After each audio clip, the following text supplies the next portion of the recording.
right, everybody. I think we're ready to start. Can I have everybody's attention, please? Ellen, where's my teacher? All right, great.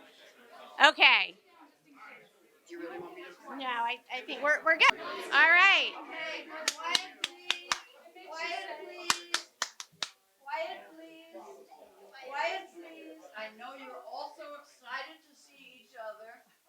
And so are we. But please, I can't hear you out here. Yeah. Well, we were. So people can hear you in this room. Use the mic so people can hear you in that room. Right. So we don't have mic in this room. So anybody that's in this room just needs to listen with their ears and not the amplification system. All right. This is great. Well, thank you everybody for coming. It is our pleasure to host you. As you know, we've never had this kind of weather on the picnic day before. Maybe. So we had to pivot, and I think it's fine as long as we have the people here and we got great food. We have great elected officials and activists. We're just really psyched to get everybody together. So I just want to call out a few people that are here. We do have, like I said, some honorary guests and elected. So first, in no particular order, actually in order of sign-in, we have Priya Sundaram, who is Boxborough Select Board. We have Leela Ramachandran from School Committee, Acton. Diana DiZoglio, our state auditor. Middlesex District Attorney, Marion Ryan.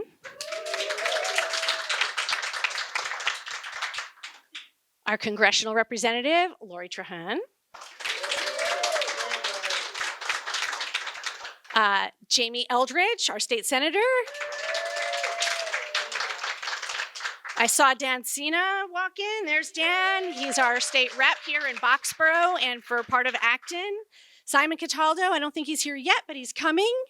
Let's see. We also have Nancy Settle Murphy, who is a Boxborough Library Board of Trustees. Miriam Lezak, who is Acton Library Board of Trustees.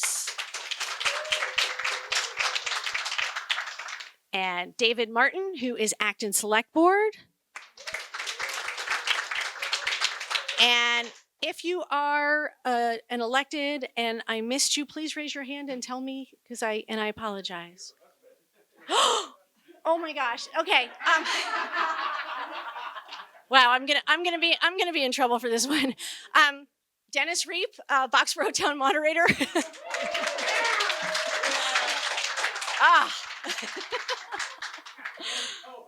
And co-host, absolutely. All right. So again, thanks everybody for braving this weather. And we are truly honored to have as our first speaker, House of Representatives from the 3rd Congressional District, Lori Trahan. Thank you so much.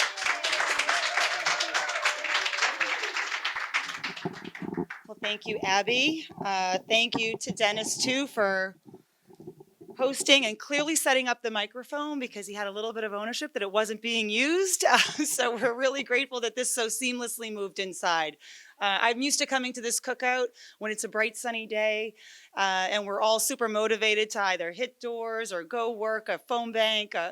And it's great to be here in a non-election year, although it is many town and city elections. To sort of talk about what we're looking down the barrel of. Before I get to that, it's a little gloomy from where I sit. I do want to just say it's great to be here with so many great Democratic leaders, Marion Ryan, Diana DiZoglio, Jamie Eldridge, Dan Cena. I just saw Simon Cataldo walk in. And so many others who I think what we have to be optimistic about is what we have going here in Massachusetts and the way that we have been a stopgap and just a place of where our values are represented. We had that great winning ticket last year that I think is still really motivating us to see what's possible in our state, and we really can anchor to that as we continue to lead across the country, showing that we can deal with big problems the way we do here in Massachusetts. Look, I don't have great news right now. We are looking down the barrel of some pretty tough negotiations in the House and in the Senate down in Washington. I go back down there on Tuesday, and nothing has really given me any indication to think that we're going to do anything but a government shutdown, an unnecessary, MAGA, extreme induced shutdown. There's no reason for it. We've all seen them, pegging on just their culture wars into bills that, fund our seniors or, fund our meal programs, our SNAP benefits. Those are fights that we've been fighting in the House. We're now looking to the Senate, who have passed a number of bipartisan appropriation bills.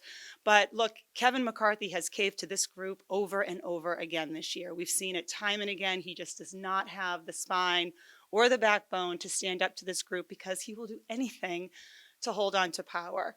But we know who Kevin McCarthy is.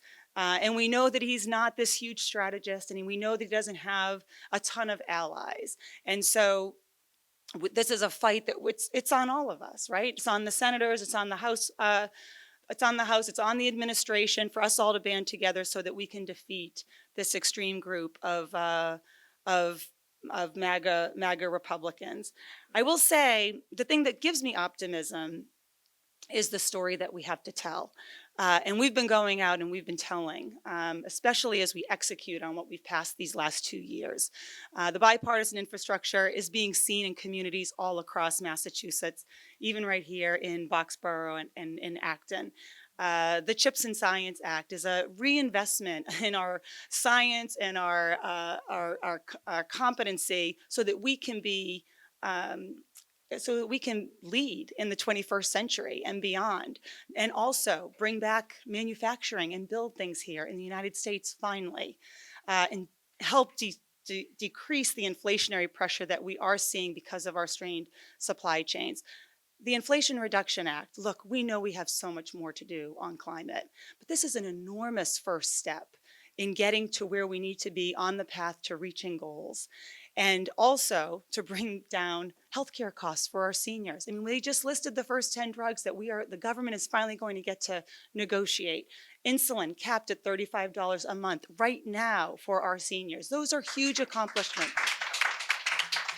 And those are things that we have to tell. I mean, I know everyone right now is concerned about the 24 election, and everyone should be concerned about the 24 election, especially as you look at the polls and you read the pundits.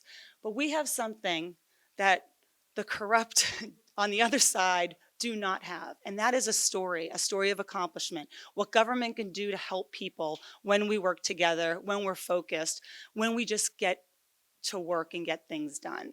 And I know you're all in that fight with us. You guys are all in that fight every election cycle. It doesn't matter if it's local, state, or federal. And I just want to say I'm enormously grateful. I'm enormously grateful for what you've done for me, whether it's signatures or signs or door knocking or phone banking. What I've asked you to do beyond our state borders, you've always hopped to and done that to help with those really tough frontline states, those really tough frontline districts. We're going to win the House in 24. We're going to re-elect Joe Biden in 24. And we're going to finish the work that we started. And that doesn't happen without rooms like this. And so sincerely, from the bottom of my heart, thank you. Thank you for doing this every year. Thank you for bringing us all together. And thanks for everything you do for Democrats.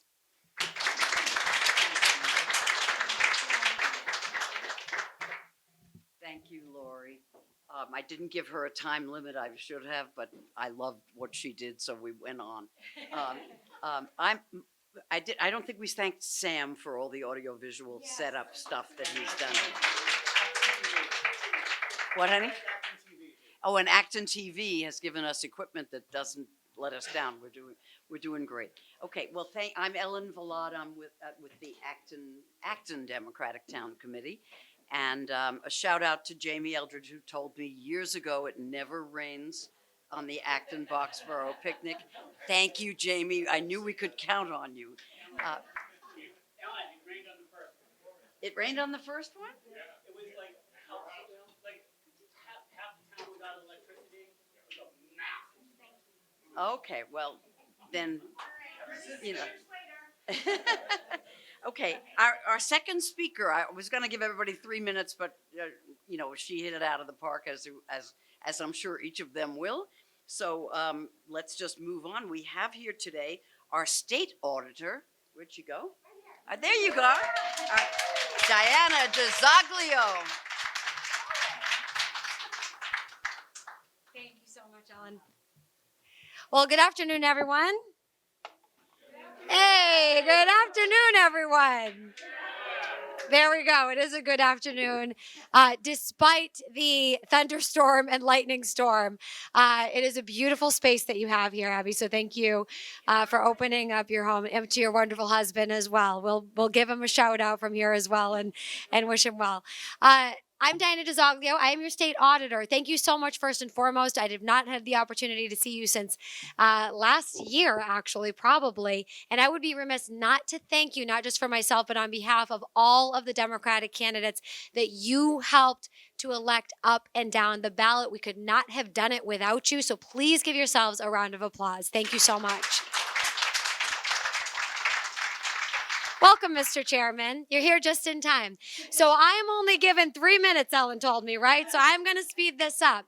I have a lot of updates to provide, but friends, we are in a really unique time in our office, so I am going to focus on just one issue. We're conducting about 70 different audits right now, but one of them you may have heard about a little bit more than some of the others, and that is our audit of the state legislature. The audit, thank you, I appreciate that. The audit of the state legislature is ongoing in our office. We are conducting this audit with or without the support of legislative leaders who still refuse to comply with a simple transparency and accountability office that every other state entity, including our own governor's office, willingly and graciously complies with for all of your sake so that you understand and know what's happening with your tax dollars. This is something that is unacceptable. We have other states that conduct these audits. This is something that's been done by our office at least 113 times throughout history.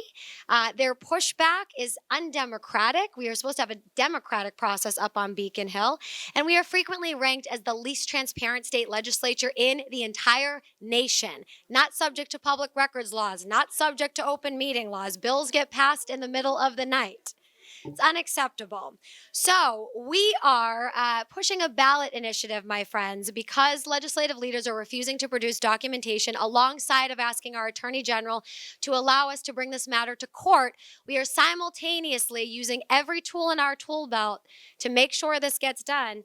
We are conducting a ballot initiative, which the AG just cleared for us to proceed with, and we're very grateful for that. This simply makes it crystal clear that the auditor will have the authority to audit the state legislature. Not for the rest of us. We know that that's already the case, but for the few legislators who seem to be confused about the law, we have an opportunity to make our voices heard and to be crystal clear that this is something that we as Democrats expect. Friends, we are the party of accessibility. We are the party of equity. We are the party of transparency. We are the party of accountability. We stand with working families, regardless of background, bank balance, or zip code. And if we can't get access to what's happening up on Beacon Hill, that is not something that serves everyday working families who want nothing more than a seat at the table to be able to voice their opinions and be heard so that we can make meaningful and bold changes that are long overdue here in the state of Massachusetts.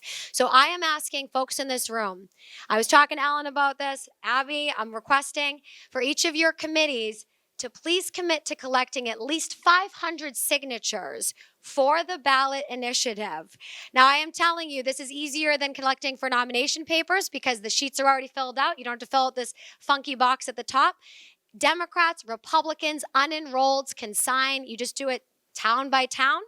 And if 10 people from your committees can commit to getting 100 signatures from 100 residents, no matter what their party affiliation, and just turning that into the clerk's office, we can reach our goal very quickly. 10 people committing to collecting 100 signatures. I cannot do this without you. We need 75,000 signatures by November. 75,000 by November. But I am touring the state. I'm asking every committee to participate in this. And if we all commit to this and we all pitch in, we can make a meaningful change on Beacon Hill finally. I'm so grateful for all of you. Thank you so much for the gracious opportunity to speak with you. Keep up the great work. And I want to stay within my time, so I'm going to stop talking, Ellen. Thank you so much.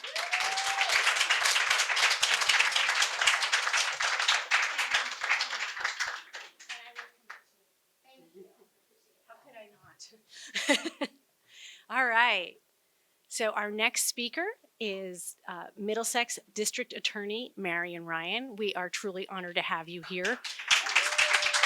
It's so great. Yeah, thank you. Thank you. I want to thank Abby and Ellen. I love this event. I'm here every year, and you're right, it usually is a nice day. But I usually talk about the work that we're doing in our office, and I'm so incredibly proud of the work that we have going on and the initiatives that we have happening. But I want to use my time today to talk, if you'll indulge me a little bit, about some observations I've been making and some things I think we should really be thinking about as we head into the convention, we head into some of these elections.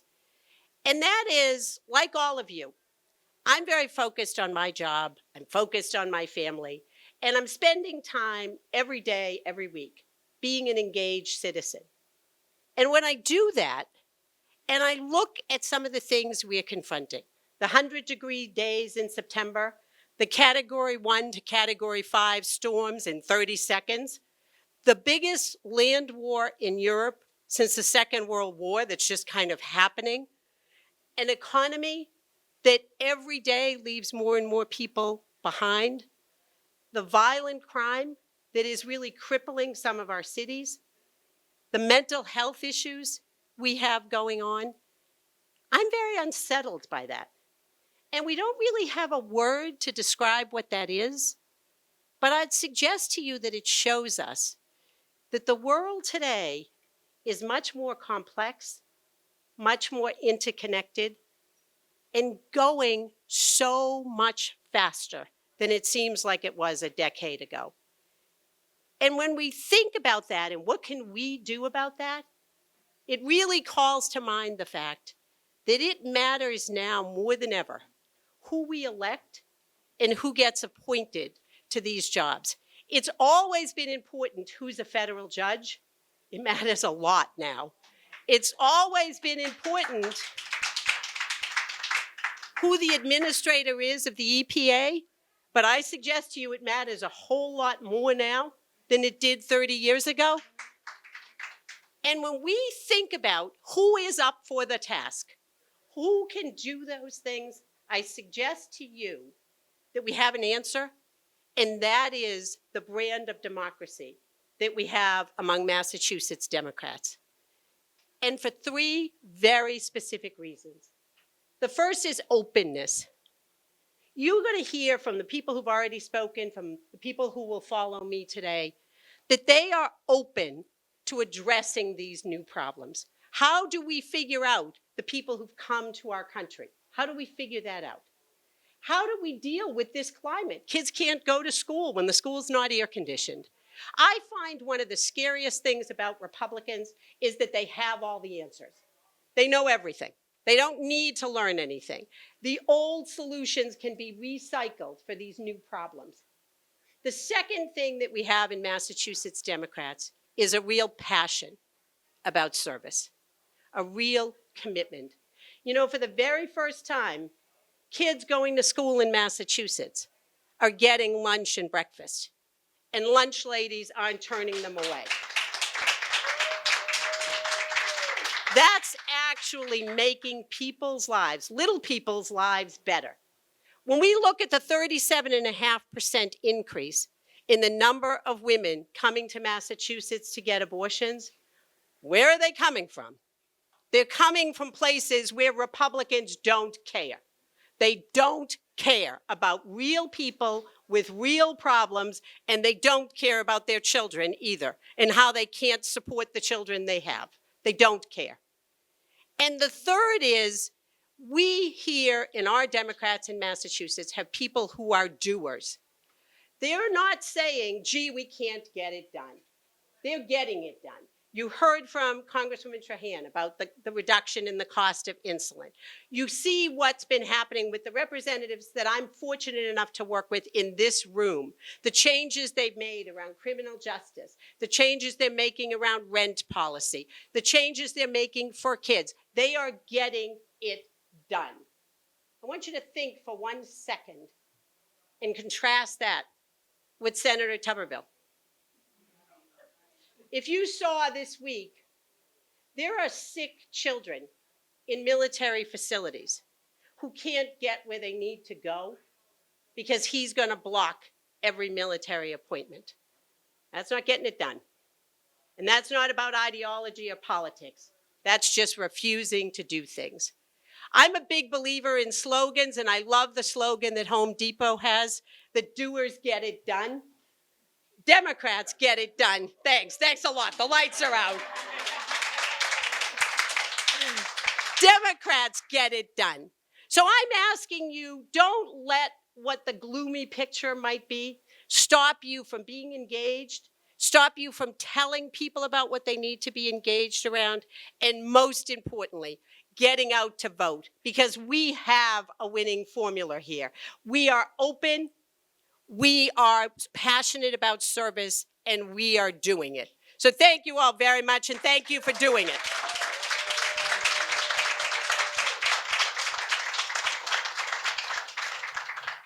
Thank you, Marion. She always hits it out of the park. We love when you come here. Thank you. And speaking of getting it done, the speaker list has officials on it, and at the end we have unofficial officials. We have people representing Act en masse and people representing Indivisible Acton, who are going to give you a pep talk for things we can do to actually accomplish a lot of these goals that we all believe in. But prior to that, we have to continue with our elected officials here. Some of whom it's raining, Jamie. Can I say? It's my privilege to introduce our senator, our state senator, Jamie Eldridge.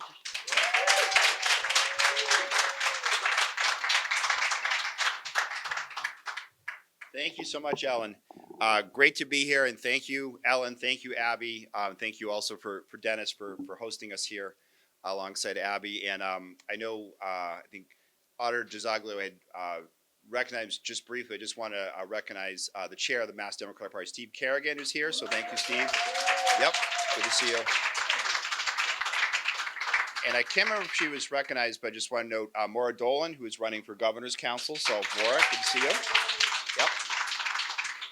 So great to be here with fellow Democratic elected officials, and on the theme that DA Ryan focused on about Massachusetts getting things done is I wanted to emphasize a few things where I do feel that Beacon Hill is getting things done, but also from the perspective of how I think not only can we get more done, but how we have to think about how we're going to reelect President Biden in terms of some of the themes. And so the first thing I wanted to talk about is universal values, making more public goods universal.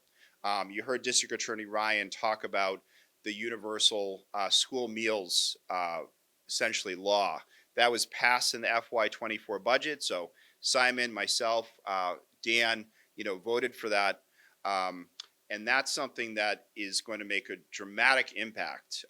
Obviously, first on those who are hunger insecure, but just this idea of sort of leveling the playing field to make sure that every single child in K through 12 schools has free breakfast and lunch, and how that universal value is not just going to impact those who are least well off, but it actually creates sort of a level playing field that reduces a lot of the inefficiencies in the schools and is something that middle class families support as well, working class families.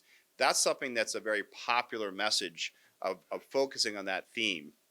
The other key area around universal values or universal public goods that we made a big step forward in the FY24 budget, and I really give Governor Healy a lot of credit and Senate President Spoka a lot of credit, is the beginning of debt-free college. So hopefully everyone here knows that the Mass Reconnect program is now making community college free for anyone over age 25. We also have some expanded access to debt-free college for those graduating from high school. I'm proud to have filed the debt-free college bill several sessions, but this is the beginning of that investment. Again, it doesn't just help low-income families or working class families, but a whole host of working class families as well. And I would say that that value is something we need to carry forward into next year's election, whether local races, state races, federal races. Now, on the area of sort of progress but challenges, and people have already mentioned it today, is around climate change, right? So Massachusetts is arguably one of the leading states in the country on combating the climate change, of combating the climate crisis. So we have, very strong laws to meet greenhouse gas emissions laws. We have an environmental justice law.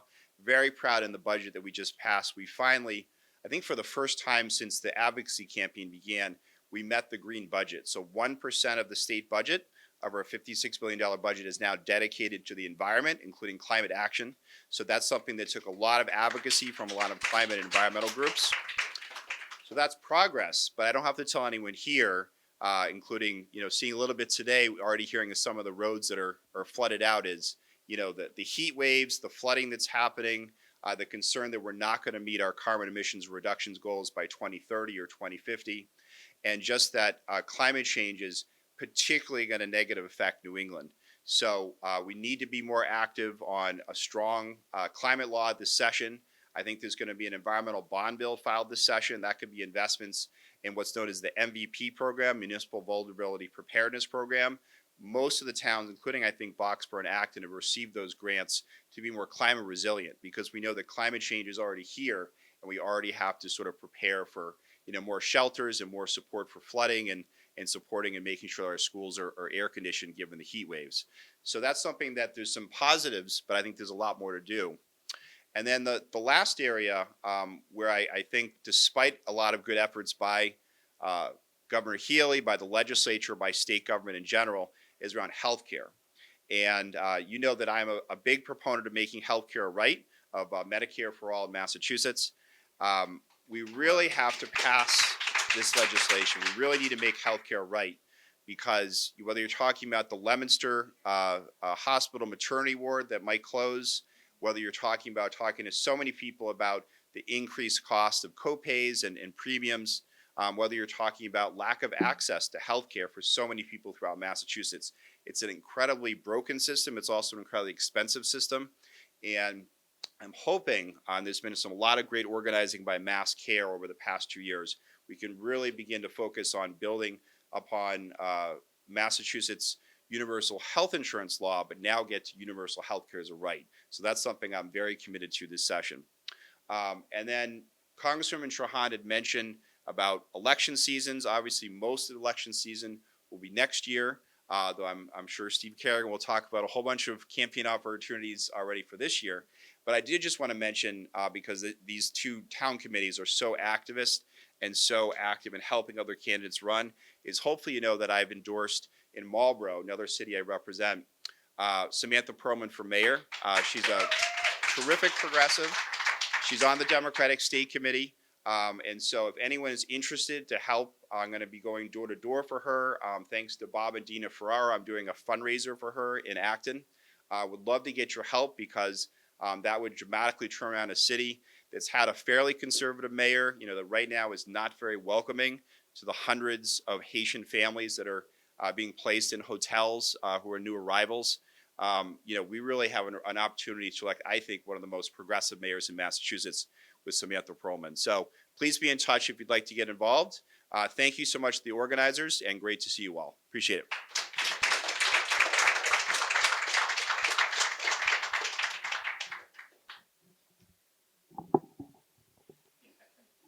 Thanks, Jamie. It's my pleasure to introduce the representative from the 37th Middlesex District. That's Dan Cena. Dan represents all of Boxborough and parts of Acton. Thanks, Dan. Well, good afternoon. Good afternoon, everyone. I want to say thank you, Abby, for hosting us here today. I know it's an event that we all wait for. It happens once a year. So I just want to say thank you for everyone that are here in this room, because we are so interconnected with so many things that we deal in our daily lives in terms of the state level, but also personal matters that we work day to day.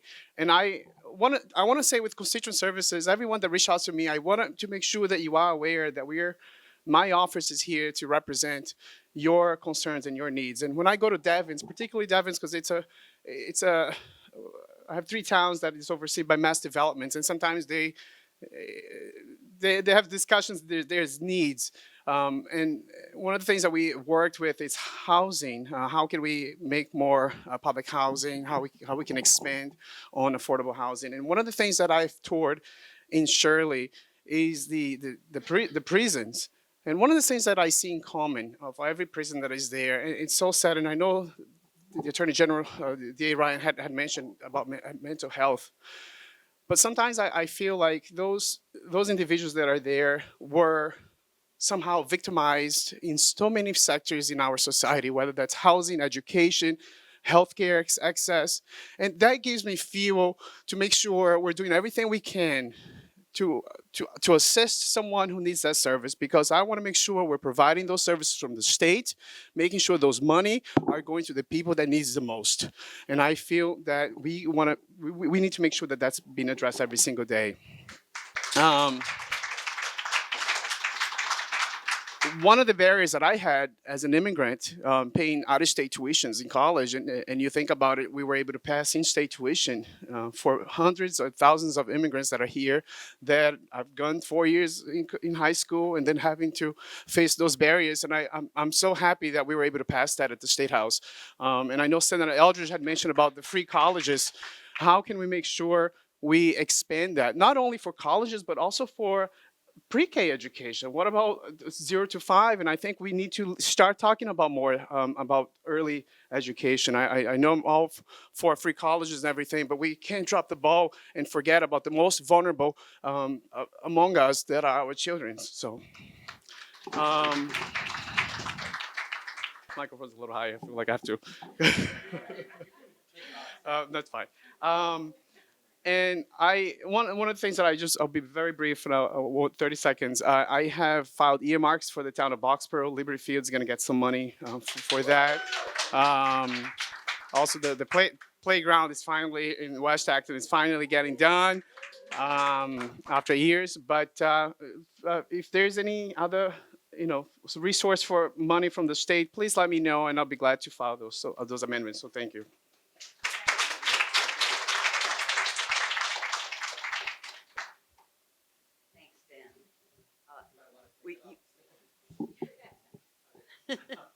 I'm short. I've figured things out over my lifetime.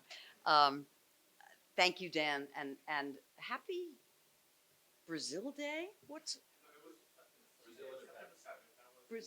Brazil Independence Day? Are we celebrating that? Did we? Sure. Okay. And happy birthday. Happy birthday. And now I have the pleasure of introducing Simon Cataldo, who's also one of our state reps. And knock it out of the park, Simon. You're Hi, everyone. You've been so patient. You've heard a lot of wonderful speakers. It is great to be here. Abby, Dennis, thank you. You've made this look very easy, and I know it's not. So thank you. Why not another round of applause for our host? And I know it's a team effort. This is my first time being here at one of these in person. For those of you in Acton, I know you quite well, but for those of you from Boxborough, most of you I haven't met before. I'm Simon Cataldo. I'm a new state rep for the 14th Middlesex. I have Acton, Carlisle, Chelmsford in Concord. I spent the first part of my career as a special education math teacher in New York City, and then launched a national nonprofit for at-risk youth, and then became a federal prosecutor doing public corruption work and working for the U.S. Department of Justice's Public Integrity Section, which does public corruption prosecutions. That's where Jack Smith was the chief prior to going to the Hague and then coming back to do some pretty important work here as a special counsel. But now I'm a state rep and a dad, and I've spent all day at birthday parties for toddlers. As Rep. Sena knows, these days there's like 6 or 7 every day. Every day, yeah. And I'm ahead of you on that. It's great to be around adults. And I wish I could stay here for the rest of the day. Yeah. But speaking of our kids, they can be really tough sometimes, really annoying, but they do deserve to have a livable planet when they grow up. And so that's part of the reason that I'm so excited about the budget that we just passed. As Senator Eldridge just mentioned, we have the highest percentage of money devoted to the EEA, our environmental agency that oversees all environmental efforts and climate efforts. Many of you worked so hard on the Fair Share Amendment, and I am so glad to say that we were able to shoehorn some of those extra $1 billion in funds into green school buildings, which is something we need to be focused on, make sure that our children's school buildings are green and healthy.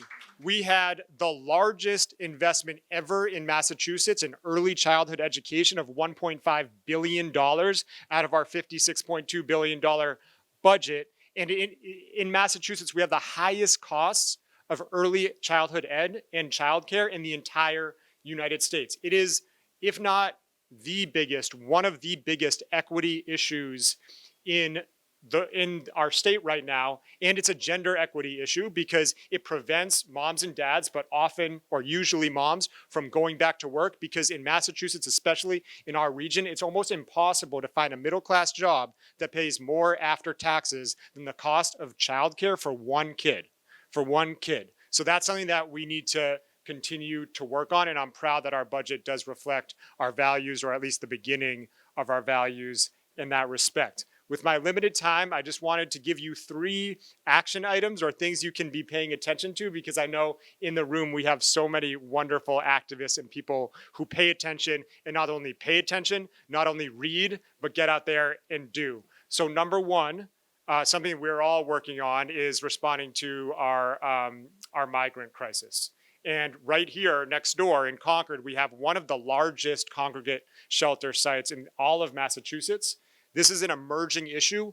If you want to get involved today and help today, one thing you can do is to go on the website for the Concord Carlisle Community Chest, and we've set up a very organized donation portal where you can see exactly what's needed for those folks.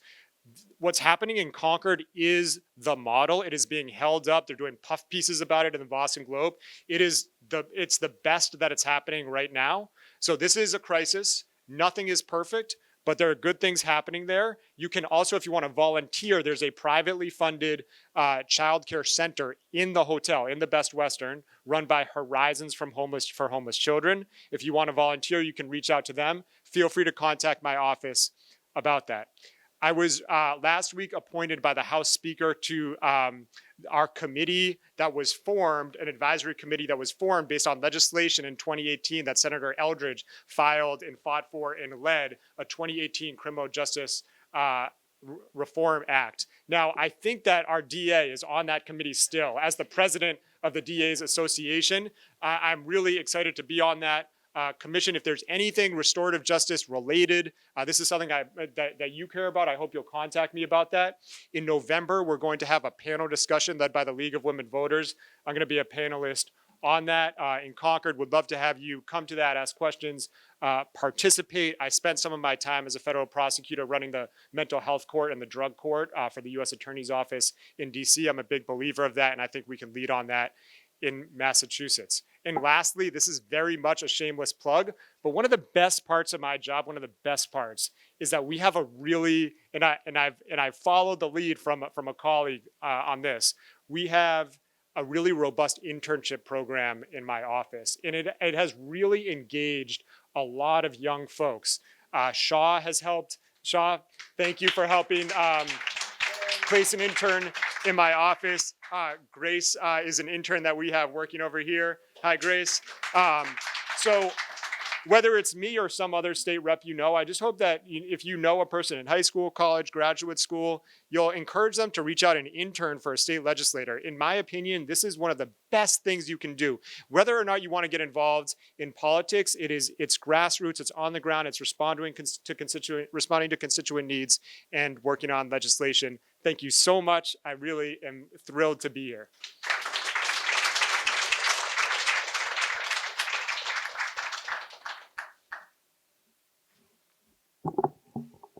Thanks, Simon. Okay, so before I introduce our next speaker, who is Chairman Steve Kerrigan, Mass Democratic Party Chair, I want to recognize that we also have two state committee folks here with us, Carol Latrez and James McGowan. So I'm sorry if I missed you before. Okay, well, it's now my pleasure to introduce Steve Kerrigan. Thank you so much for coming. Come on up and say a few words. And I think I just lost an earring. You lost an earring. Yeah, oh, No, that's not. that's an ant. That's an ant. Yeah. Well, that was exciting. Oh, and here's the thumbtack. Just collecting whatever else is over here. Good afternoon, everybody. Good afternoon. There we go. Thank you so much for having me. I am grateful to be here with all of you, although I'm sorry I got here a little late. I'm Steve Kerrigan. I'm the chair of the Massachusetts Democratic Party, the proud chair of the party. I grew up and still live just down the road of Peace in Lancaster, so I always love events that don't require too much highway time to go to, so thank you so much for inviting me. But, I come today really from a place of gratitude, not just to all of you for the work that you do for the Democratic Party and, and for the people here in Massachusetts, but for the work you do to help elect great candidates who fight for great causes. I often get asked at events like this, like, why are you so excited to be chair of the Democratic Party? And I think there's no greater answer to that question than all the people who spoke before me. All the people who are fighting for our values, whether it's in the DA's office, in the State House or the Senate, in Congress, or in one of our constitutional offices. All these folks are dedicated beyond belief to the true values of the Democratic Party, and they're going to fight for it each and every day. And so we are grateful, and to the Governor's Council as well. So we are grateful to all of you for the work that you do. But as I said to folks when I got elected, there are 169 Democrats in the legislature, and people said, well, is there really any more work to do? And I said, well, there is if you live in one of the 31 districts that doesn't have a Democratic representative or senator. And Senator Eldridge alluded to the fact that I will put you to work, and I will, because there is work to do. Folks tell me all the time, well, it's an off year. There's never an off year in politics. There's never an off year in organizing. There's never an off year in activism. There is work to be done. And we have a critical race coming up right now. Just 10 days ago or so, we got our presumptive nominee for state senate out in the Worcester, Hampshire district, and John Zlotnick being the only Democrat to pull papers. So we are grateful not to have a difficult primary. Luckily, the Republicans have a bit of a primary, which is fine for us. But it is a tough race. Make no mistake about it. The governor and Senator Goby only won a handful of communities in that district when they won that district.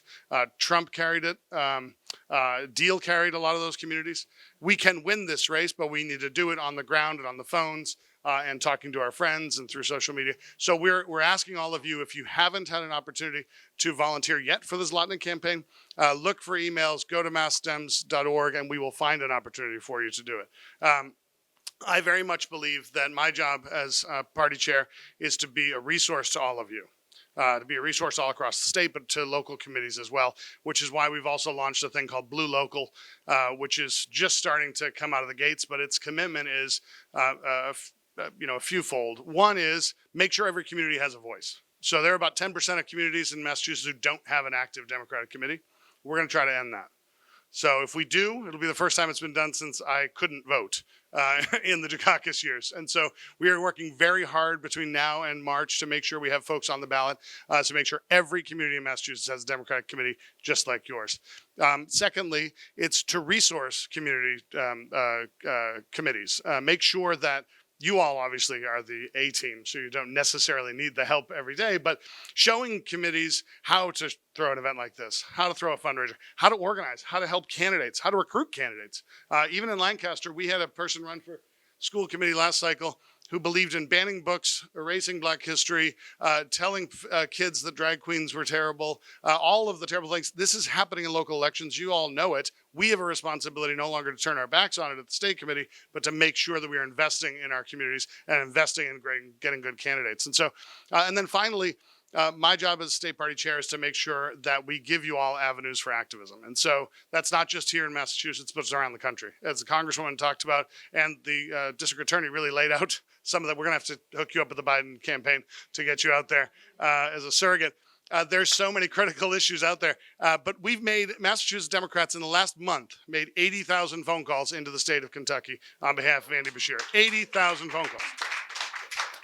We're going to make another 20,000 before our convention in late September, and then we're going to focus entirely on getting John elected. But we can have a real impact, not just here in Massachusetts, but around the country. So I ask you to join me in campaigns in your neighborhoods, down the street, all across the country, because that's how we move the needle for Democrats. It is my great honor as a son of 2 union members, queer kid who grew up in Lancaster, to have the opportunity to chair the party that has done so much for me and my family and for all of you. And so each and every day I wake up excited, invigorated, and proud to be a proud Democrat and chair of this party. So thank you all very, very much, and thank you for all you do. Thanks.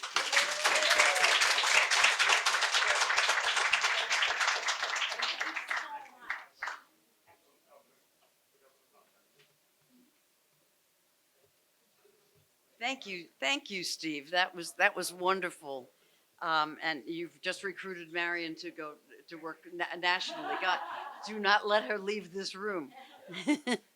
That is the end of right now. You're not done. Nobody's going anywhere. That is the end of our officials moment with you. Now, in keeping with electing great Democrats, we invited the candidates for governor's council here today. Marilyn is not here that I'm aware of, but Mara Dolan is. So we're going to give her a moment to tell you why she wants you to vote for her.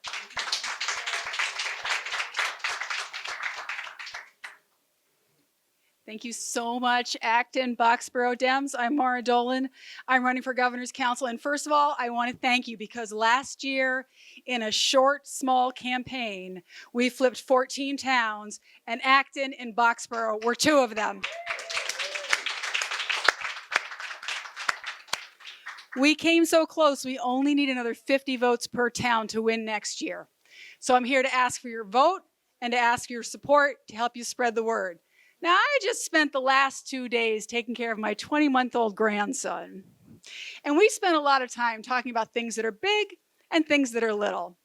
Big rocks, little rocks. Big doggies, little doggies. Big trucks, little trucks. I don't have much time, so I'm going to talk about something that's really, really, really big. And you need to know the facts, because some folks are not clear on the facts and don't necessarily relay the facts in the way that they should. So I want you to be armed with the facts. And I thank DA Marion Ryan for bringing up federal judges and for bringing up abortion, because it's our governor's council that has the final say on who our state judges are. And our state judges matter tremendously when it comes to abortion rights, because it's Superior Court judges who are the last resort for people under the age of 16 who can't get the consent of a parent or adult guardian to get an abortion. And last year, incumbent Marilyn DeVady voted to confirm an anti-choice judge to our superior courts. And I want you to have the facts about that. You can go online, you can watch the video on YouTube, and if you do, you will see what I saw. And here's what I saw. I saw a nominee who had donated to National Right to Life and to the Susan B. Anthony Fund, which works to elect anti-choice Democrats to Congress. The nominee was asked repeatedly if she supported the right to choose, and repeatedly she refused to say that she would. When the council reconvened to vote on the nomination, Councilor Terry Kennedy stood up and he said he was so concerned that he called the nominee personally to ask her if she would just recuse herself on abortion cases. But because she would not say that she would, he would vote no.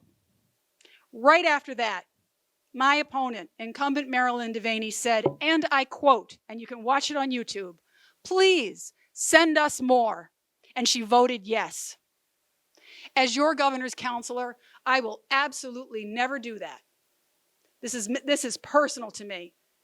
I had an unplanned pregnancy at the age of 19, and it was the laws of Massachusetts that made it possible for me to terminate that pregnancy. It made my education possible. It made my work as a public defender possible. It made my daughter possible. And I will never vote yes on any nominee unless I'm absolutely certain that they are 100% pro-choice. I'm running to be the first public defender on the Governor's Council. I've done this for 16 years in big courts and little courts, in Worcester, in Springfield, in Lawrence, in Ayer, in Fitchburg, and Leominster. We need that perspective. We've never had a full-time public defender on the Governor's Council. I'm asking for your vote and your support. My name is Mara Dolan. With your support and your vote, we will win next year. Thank you so much.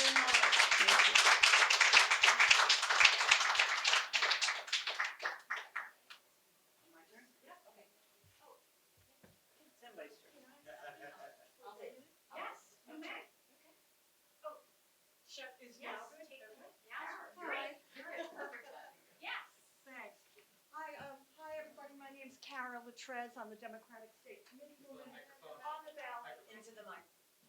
I thought I was loud enough for the room. Of course. So I was introducing myself. My name is Cara Latrez. I live in Southborough, and I'm the Democratic State Committee woman for the Middlesex and Worcester District, which I believe most of you are part of. I happen to be standing here with a clipboard, and I think you know what that means. Signatures. It's time for me to gather some signatures to get my name legitimately on the ballot. And if you have a chance, I'd really appreciate it if you'd come by me or say hi to me when I come up to you, and give me a John Hancock, if we still say that. Okay. Thanks very much.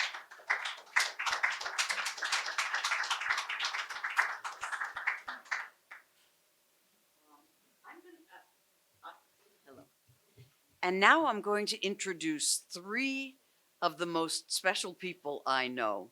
They are for constantly doing something to alert, I know me, if not all of you, to what's important and what we need to stand up and shout about and make happen in this world.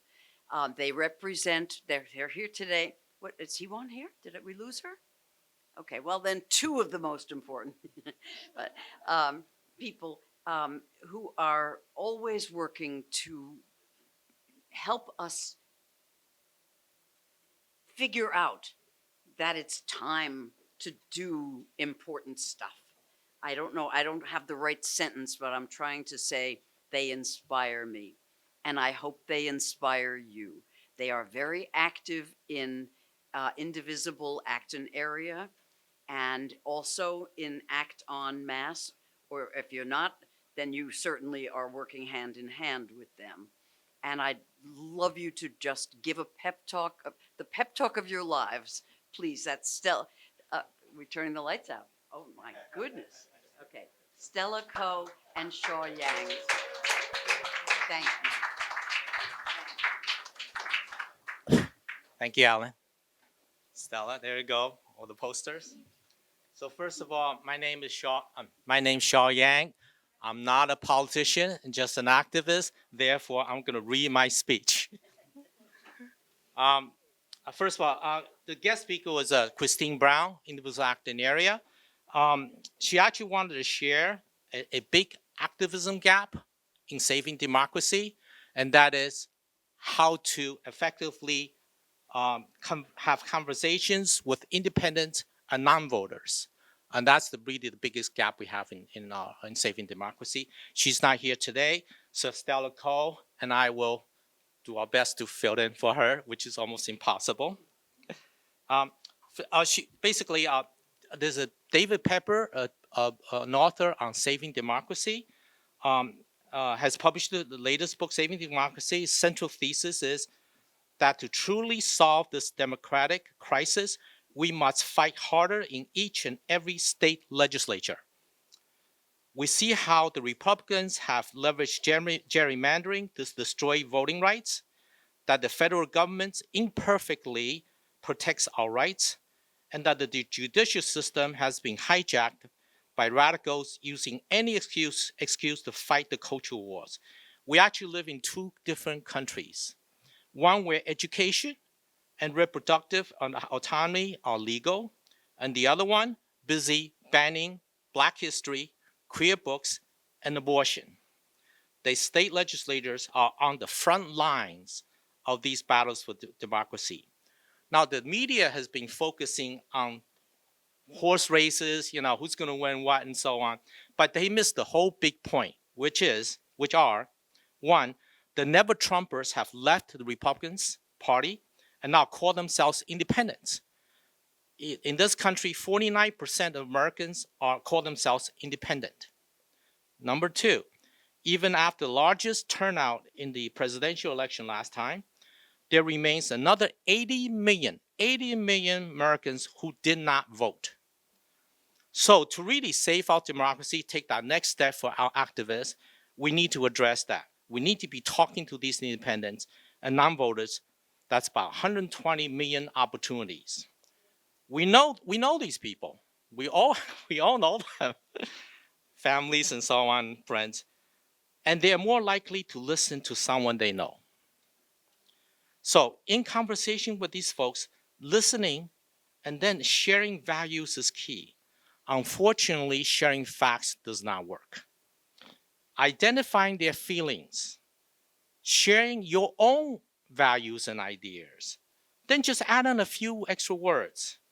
I really like how Biden, the Democrats, the candidate, help people by reducing drug prices, reforming student loans, building factories on American soil.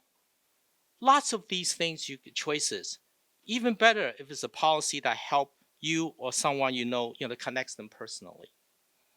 So in the next 14 months, I know you will continue to do postcard, text, canvas, phone bank, donate, but we will be giving you a new tool, additional tools, so that you can take your activism one step further.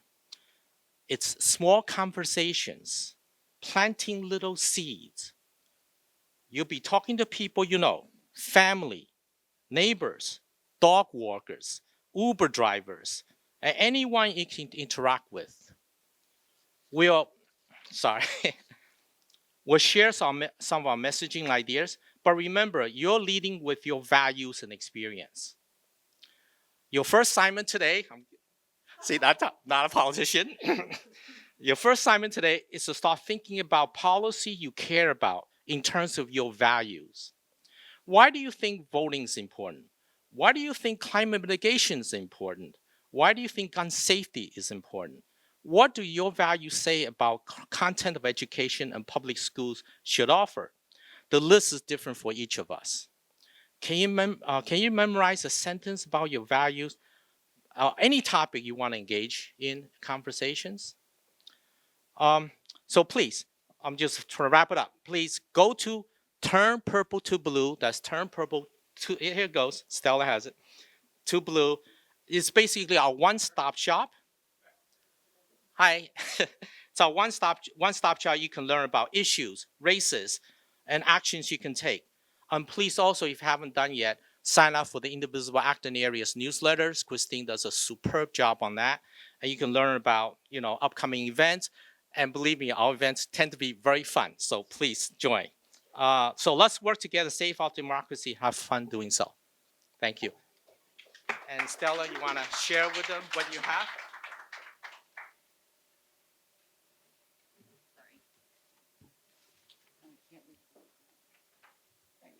This is from David Pepper.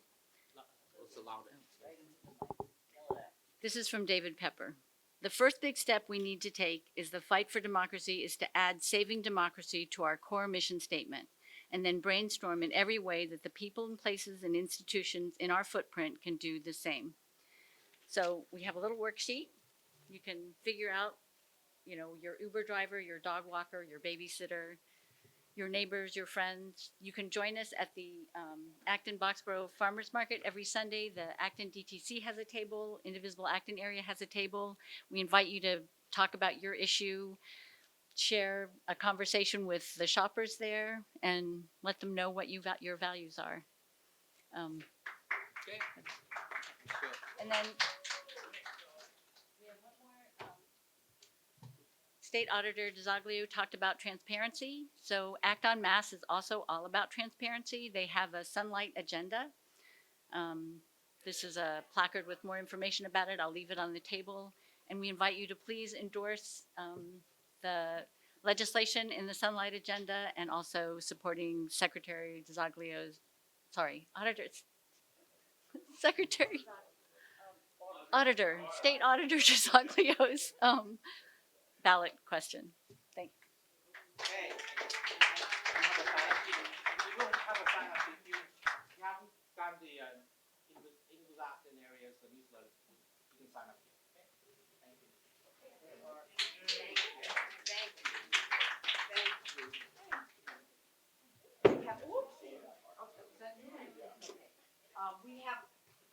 First of all, I just have to thank you guys like crazy. Thank you for reminding us that we have to figure out what we're going to say, and every dog walker and every Uber driver is now a conversation to make sure that we get our values across and that everybody works to elect Democrats.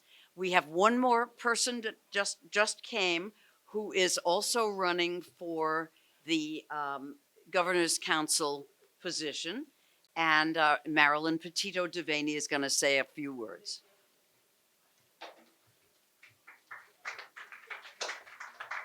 I apologize for being late. I was installed for another year in the American Legion, so that was our installation today. So I came as fast as I could through the rain. I just want to tell you how good it is to see people in person, not Zoom. I'm Marilyn Petito Devaney. I've been your elected governor's counselor, and I'm working for you. I have 100% attendance except once when my husband died, 2001. I have met with every nominee, from parole board, industrial action board, appellate tax board, judge, clerk magistrate, over 1,000. I have met with all. I go into the prisons. I talk to people who are petitioning commutations. And we have racial disparity in our courts, and I'm fighting that. And when I went out to Bridgewater to meet one of the men, and they're black men, and he was innocent. 33 years, he's been in prison, life in prison without parole. After I spoke with him a couple of hours, I went in the car and I cried. Travesty of justice. Met with another inmate at Norfolk, 20 years old. He's been there 33 years, same thing, life in prison without parole. It's devastating, and I cried over it. We got them commutations. In fact, I went out with, his name is William, last week. I promised him I'd take him to an Italian restaurant in Watertown, and we went out. But I really feel it's so important to have the right judges, and somehow or other, it's still going on, the disparity. I have my one thing that I had promised when I first got elected, I was going to put a light on the Governor's Council because it had such a negativity. And I did. First thing I did was had a website. Never had a website. So you can see who your Governor's Counselor is. You can see the district, and you can see the commissions and boards that we vote on, and the clemency and commutations, which we haven't got enough. And also, it will tell you when we are having a hearing, when the governor has nominated someone. So it's opening it up. The first thing I saw was the parole board. It was outrageous. They were all prosecutors, and I knew that was wrong. And I investigated, and I changed it. In fact, it was against, for 30 years, it had been in conformance with, it was supposed to have different professional people there, and they're all prosecutors. So Wednesday, we're having a hearing for someone going on the parole board who is a social worker. This fits the compliance. I'm serving with a wonderful open government. Governor Baker had 7 pardons before him, and he sat on them. And you know what? In 5 months, in this governor's term, she brought those 7 pardons to us, and we granted them. And now we have 4. I presided this past week on one. We have 3 more. It's important. It's important that but I really believe I'm full-time, and I think you need someone full-time, because we have 5 or 6 lawyers that are elected all the time out of 8. And guess what? There's a law that allows, if you are a lawyer and you're elected governor's counselor, you can appear before the judges you voted on. The other thing was, we are not under the conflict of interest law. So if you're a lawyer, the lawyer friends that come before you, you can vote on them. I have no conflict of interest. You are my only interest. I go to the parole board hearings. I'm concerned about drugs. I go to the drug courts. I go to drug graduations. And I just feel it's so important to have transparency. And when I opened, the hearings again, I hope you'll click on. You can go to our office and they'll tell you how to do it. So you'll see, you should know the people who the governor is appointing and to see your counselors. And that's what I had wanted to do. But I just want to ask you for your continued support. I'm there for you. I'm working every day. I'm meeting tomorrow because this has been a rush getting this person in for the parole board. And so I'll never let you down. You can call me. You can ask me questions now. I'd be happy to do that. But I want to continue. I know the job, and I've been doing it full time, and I'm asking you for your continued support. Thank you so much. I'm going to pass this out. I'm sorry it's printed on both sides, but believe it or not, the Herald wrote about me reopening the hearing. I don't know who reads the Herald, but it was in the Herald. Thank you, Marilyn. And speaking of passing papers out, don't forget to walk around this table and sign. I'm assuming all the petitions that need signing are ending up here if they're not in people's hands. So make sure you sign everybody's petition to get these wonderful bills on the dockets around us. I want to thank you all for coming, rain or shine. You guys are troopers. We got to thank Abby and Dennis for their incredible hospitality, and have a good time. Talk to each other and vote, and tell everybody you know that they have to vote and why.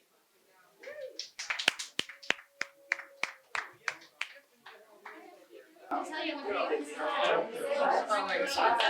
don't drink tea. Well, I don't drink, but shit. Just still almost